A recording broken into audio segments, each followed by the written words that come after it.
The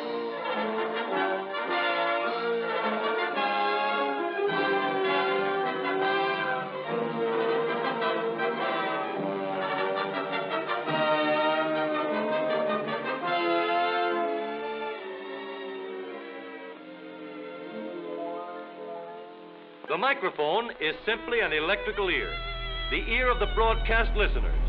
It picks up sound waves and converts them into electrical current.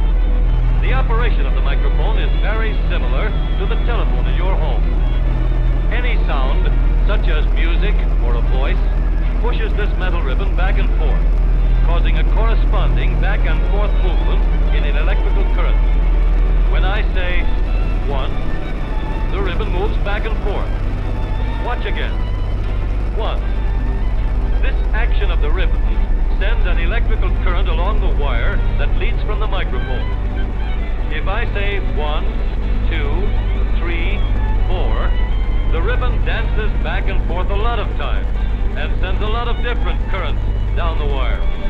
All the electrical currents from all the microphones are controlled and sent out to the transmitting station. These currents form what we call the audio wave, a wave you can hear. The audio wave still looks like this after it has been changed into electrical current. We want to make this wave stronger, so we amplify it here in the studio control room and again in the master control room. Each time we amplify it, the wave looks a little bigger. Now this wave must travel over wires to the transmitting station hundreds and sometimes thousands of miles from the studio. The audio wave coming over wires from the studio is amplified again immediately after it reaches the transmitter. But the trouble with this wave is that it can't carry itself anywhere. So we have to produce another wave that will travel long distances and carry the audio wave with it. The audio wave looks like small water waves. It will only go a short distance, getting weaker and weaker, and finally dying out. In water, little waves can travel a long way if they hitch a ride on a larger wave. So for radio, we make a larger, more powerful wave to carry the little wave. This carrier wave is made by what we call the oscillator. The oscillator acts like an electric pump, producing smooth and steady power that looks like this. When the wave made by the orchestra goes into the transmitter, it is put together with the carrier wave by a process called modulation. The modulator controls the flow of the carrier wave and impresses on this flow the music of the orchestra so that the combination looks like this. The carrier wave supplies the power, and the wave made in the microphone writes its signature on it. The result is the radio wave.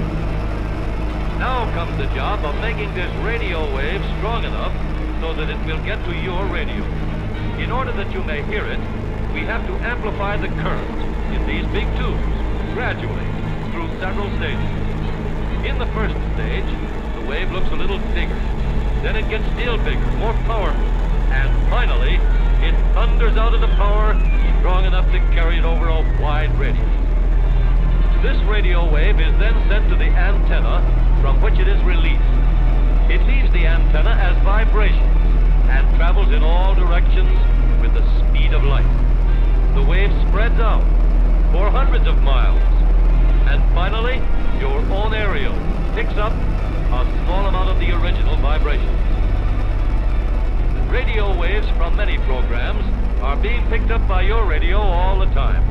You can select any one you wish by merely tuning in your set to receive the same number of vibrations as a particular station is broadcasting. The radio wave is picked up by the aerial on your car and is carried into the radio set. This wave is still a combination of sound and carrier waves, and your radio set must separate them. This is done in a little device called a detector tube. You've seen one in your own radio. This detector cuts off the bottom part of the wave so that if we follow the top line of what's left, we have an audio current wave exactly like the one we made in the studio.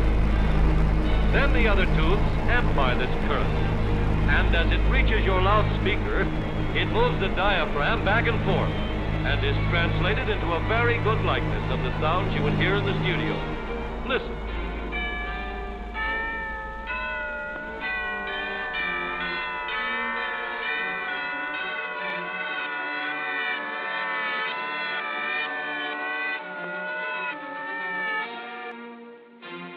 You are invited to listen to this program at this same time next week, when we will again present Rubinoff and his violin.